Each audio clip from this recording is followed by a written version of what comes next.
Hey everyone, Amanda Anderson here, Director of Marketing at Pyra Consulting and co-host of the Hire Fire podcast. Today, my question is for the managers out there.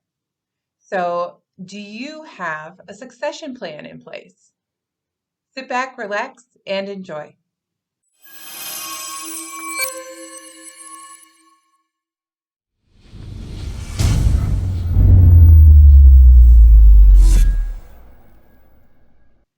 Hey everyone, welcome back.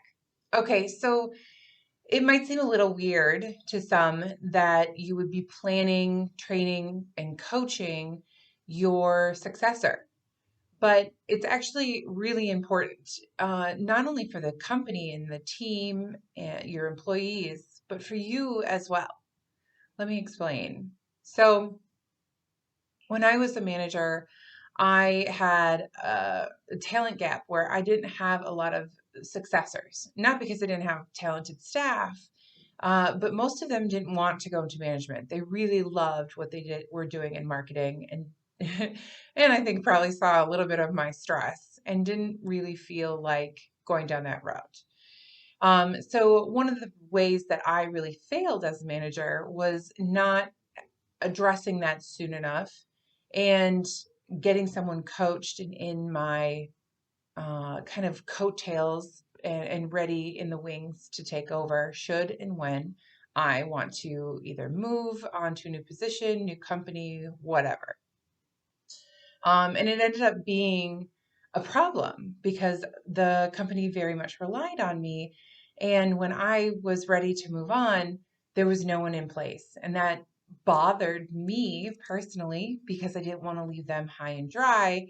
And I feel like it leaves a bad name for you as a manager if you do that. So, one of the things you'd want to do is well before you'd ever want to leave. So, start now, start now, and identify critical roles. So, not just yours, but any in the company or on your team that you are responsible for, including your own. Identify those roles that you want to make sure that you have alternative options should that person leave, perish, or just take leave of absence. Having plans for that is really critical. Then what you're going to want to do is create kind of the role profiles. And the reason this is important is it's very easy for us to look to promote just our top performers or people like us. That's a very common thing that we do. And if you actually create these role profiles, you can then identify people in the team who would have those role characteristics and be a little bit more subjective. Objective is what I mean. Be a little bit more objective so that you are less subjective to maybe people you like or like you. Um, Now, there are development plans then that you have to kind of put in place. So that's what I mean by getting started now is once you've identified the roles, maybe you've picked someone on the staff that fits within those roles, then you want to create a development plan. How do you get them as close to up and running with your job or the critical role that you've identified?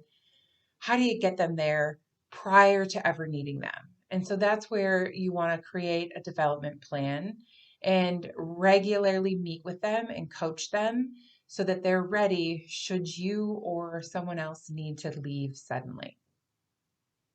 Um, Now, the other option is if you were like me, I had the talent gap on the team, is to try and look outside of the company and hire not from within, but externally. It's a little more difficult, obviously, because you'd want to make sure that the team respects this person, that there's a good dynamic. There's a lot more things to think about. But that would also be an option if you, like me, had a pretty severe talent gap for just nobody wanted to be a manager.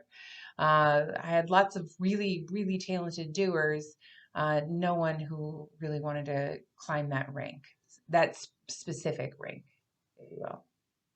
So those are just kind of the easy steps to take, but I would really encourage you as a manager to make sure you have these succession plans in place and started as soon as possible. We've all learned with COVID and everything in our lives that we might need a break suddenly, or maybe you're already thinking, hey, I could use a break and there's no one to take my place. If that's the case, get working on that succession plan as soon as possible. Don't make the same mistake that I had made. So thank you so much for listening, and until next time. Thank you for listening to the Hire Fire podcast, brought to you by Pirate Consulting. Check us out on LinkedIn, Facebook, Instagram, YouTube, or online at pirateconsulting.com. That's PIRA consulting.com.